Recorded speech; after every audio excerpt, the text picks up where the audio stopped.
Hi, welcome to Videos from the Ville. I'm Dr. Charles Greenewalt from the Government Department at Millersville University, and this is Canadian Government and Politics. Today we want to talk a little bit about Canadian music, and if we were in class face to face, I'd bring my boombox with me, and I would cue up the YouTube on the screen, and I would show you music from the beginning of the Canadian nation, from France and from Great Britain. But in this instance, we are distance education, so I want you to take your PowerPoint presentation on music and follow along with me. This focuses on other than Gordon Lightfoot, who might be considered to be the greatest Canadian composer or songwriter and greatest Canadian folk singer. You find that certainly the rival for that crown was an individual that has become less well known in recent years as history streams past us, but that is Stan Rogers. Stan Rogers, many people believe, was Canada's greatest songwriter ever, and had a voice that is that you can't miss. In fact, when I had my heart operation in Cleveland in 1999, I had a friend of mine made me a little micro cassette tape, and think for a moment, what is the last music that you want to hear on this earth? If you have to choose, what's the last music that you'll ever hear? What will it be? Well, my friend made the choice for me, since we both love Stan Rogers very much. He made a cassette of Stan's greatest hits for me, and that is what I was listening to subconsciously through a heart valve repair operation. And I guess it got me through, thank goodness.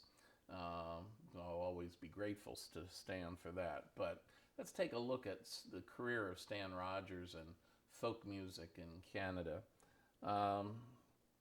We find that Stan Rogers loved music and was infused with music in the same way that Ray Charles is, I think.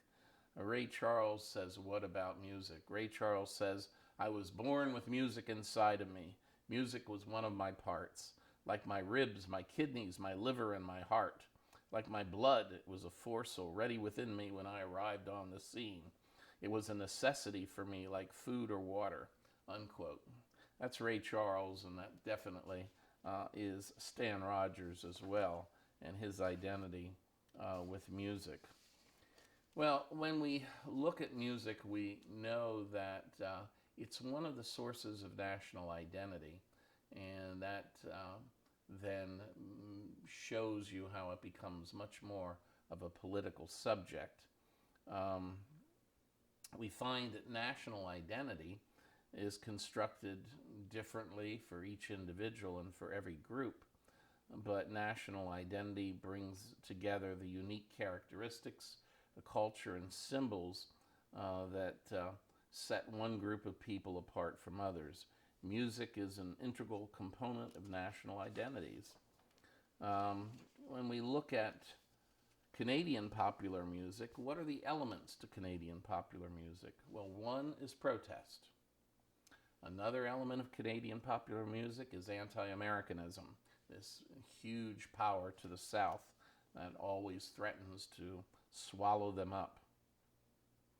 A third element of Canadian popular music, in addition to protest and anti-Americanism, is references to Canadian geography or landscape images.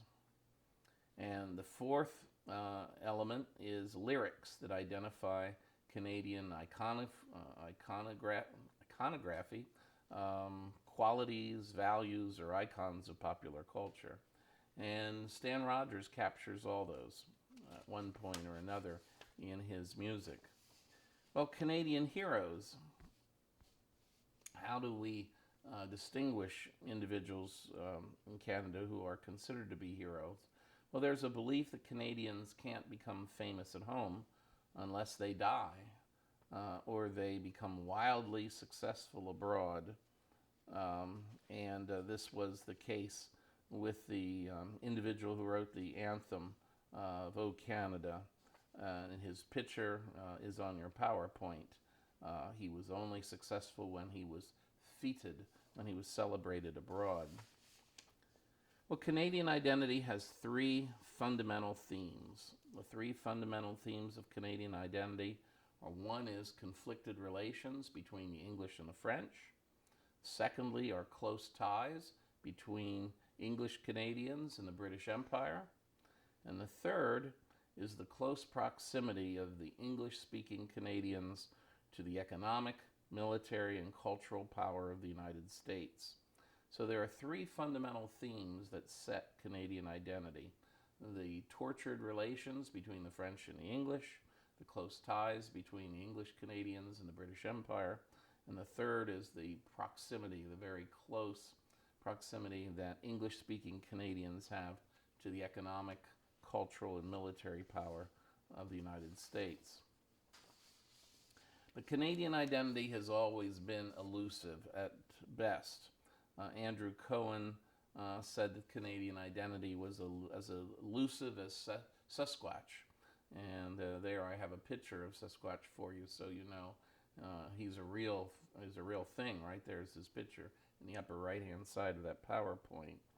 But we find that the debate on Canadian identity has been one that has been ongoing throughout Canadian history. In recent years, you've had two excellent books on the issue of Canadian identity. One was Breakup by Lansing Lamont, and this was a book when Quebec separatism looked like it was going to finally succeed. This book is called Breakup: The Coming End of Canada and the Stakes for America. Still a very, very good book and still could come true at some point. Another book by Diane Francis of the National Post is Merger of the Century. She calls for what many politicians have looked at for some years, and George Bush most recently, the merger of the century, merging Canada or parts of Canada with the United States. Well, Canadian radio and national identity, you find that one of the most effective tools in building a national identity could be the Canadian Broadcasting Corporation. The music that promotes a Canadian national identity, however, is rarely found on Canadian radio. What we find on Canadian radio is there a wide range of local programming, and this local programming always seems to promote regional identities. The CBC's regional program in British Columbia, for example, is called North by Northwest. But by promoting regional identity, it's contributing to Canadian disunity rather than Canadian unity. Well, certainly one person that continued to stress Canadian unity was Stan Rogers, the Canadian folk singer. And he had his roots in Canso, Nova Scotia. And we find that is where his grandparents were from, and he spent every summer there. His parents lived on the outskirts of Toronto, and he was raised on the outskirts of Toronto with his brother Garnet. You find that his songs were very, very very frequently found on radio and in popular culture in the past, less so today. You'll find that I have 7 of his songs listed on Recording Career Select Songs. There are 7 songs there with links to on YouTube, and I'd like you to take a look at each and every one of them. They are some of the best folk music you'll find, I think, sung by anyone, anywhere, at any time. I'd like you to take a look at that and hear an incredible baritone bass voice of his. There's also a page on your PowerPoints devoted to his smaller brother, who was always in his band and always with him. You find that Stan, however, died prematurely. He died at the age of 33 in a fire. He was on a Canadian airliner traveling between Houston, Texas, and Toronto. He was on Air Canada Flight 797 on the 2nd of June, 1983. He was all of 33 years old. There was an electrical fire on the plane. The plane landed in Cincinnati. I remember this.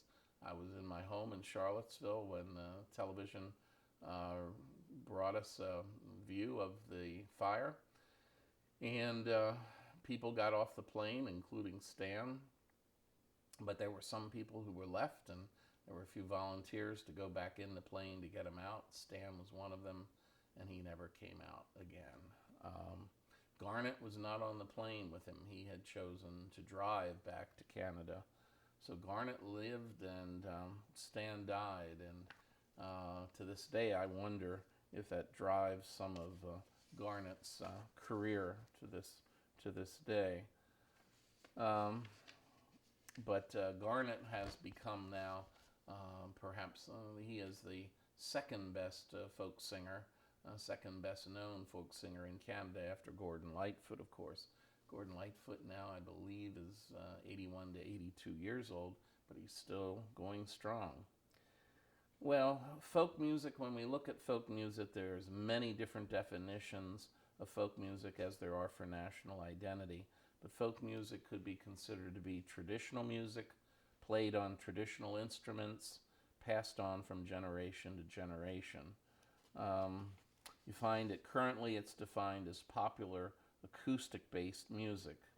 And you find, of course, here in America, folk music is well represented by, for example, individuals such as Pete Seeger or Peter, Paul, and Mary, good examples of individuals who have sung this music for years.